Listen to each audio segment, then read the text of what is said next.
তেজপুৰ বিশ্ববিদ্যালয়ৰ শিক্ষাৰ্থীৰ যি প্ৰতিবাদ সেই প্ৰতিবাদ অব্যাহত আছে। সেই প্ৰতিবাদে সকলোকে দেখুৱাই দিছে যে তেজপুৰ বিশ্ববিদ্যালয়ৰ শিক্ষাৰ্থী আৰু শিক্ষক অনন্য। উপাচাৰ্যৰ যি অনিয়ম সেই অনিয়মৰ বিৰুদ্ধে, উপাচাৰ্য শম্ভু সিঙৰ যি অনিয়ম সেই অনিয়মৰ বিৰুদ্ধে সকলো একত্ৰিত হৈছে।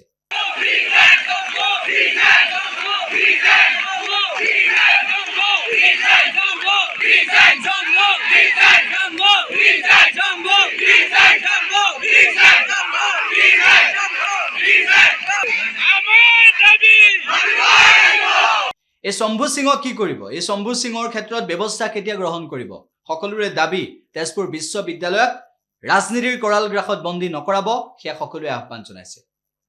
তেনেকুৱা সিদ্ধান্ত হোৱা নাই এতিয়ালৈকে। তেওঁলোকক আমি ক'লো যে তেওঁলোকে যিটো আমাৰ জয়া চক্ৰৱৰ্তীক প্ৰ ভাইচ চেঞ্চেলৰ হিচাপে এপইণ্টমেণ্ট দিছিলে শম্ভুনাথ সিং ডাঙৰীয়াৰ দ্বাৰা, আমি ক'লো যে আমাৰ কাৰণে সেইটো একচেপ্টেবল নহয় আৰু একচেপ্টেবল নকৰে। আমাৰ কাৰণে ছিনিয়ৰ প্ৰফেচাৰ আছে, তেওঁ বহুতখিনি জুনিয়ৰ প্ৰফেচাৰ আৰু এক্সপিৰিয়েঞ্চ নহয়।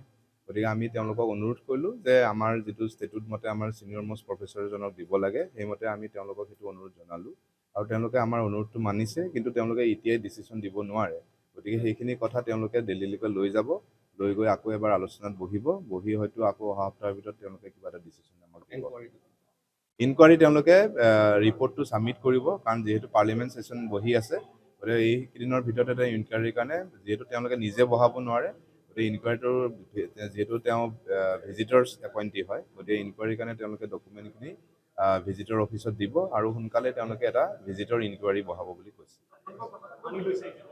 আমাৰ কথা ঠিক মানি লোৱা বুলি ক'ব নোৱাৰোঁ, কাৰণ তেওঁলোকৰ ইয়াতে ডিচিশ্যন লোৱাৰ কোনো পাৱাৰ নাই, কাৰণ তেওঁলোকৰ অফিচত ডিচিশ্যন ল'ব লাগিব। আমি যিখিনি কৈছোঁ যে জয়া চক্ৰৱৰ্তীক এপইণ্টমেণ্ট দিয়াটো আমাৰ কোনো ষ্টেক হোল্ডাৰে মানি লোৱা নাই।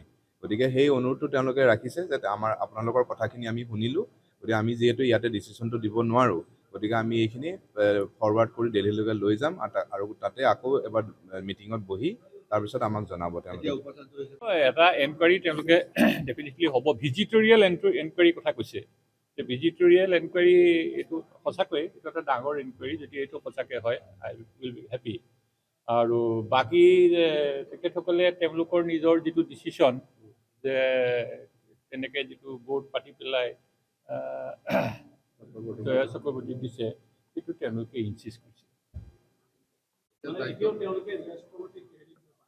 সেইটোকে তেওঁলোকে ইনচিষ্ট কৰিছে।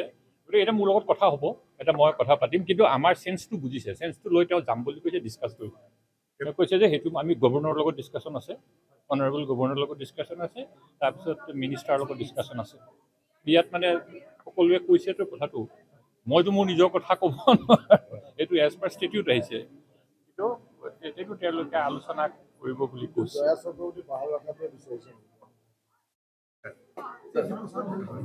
देखिए ऐसा है कि जो मुझे आज यहाँ पे पता है, उसके पहले भी हमारे यहाँ 2 इंक्वायरी होकर के गई है।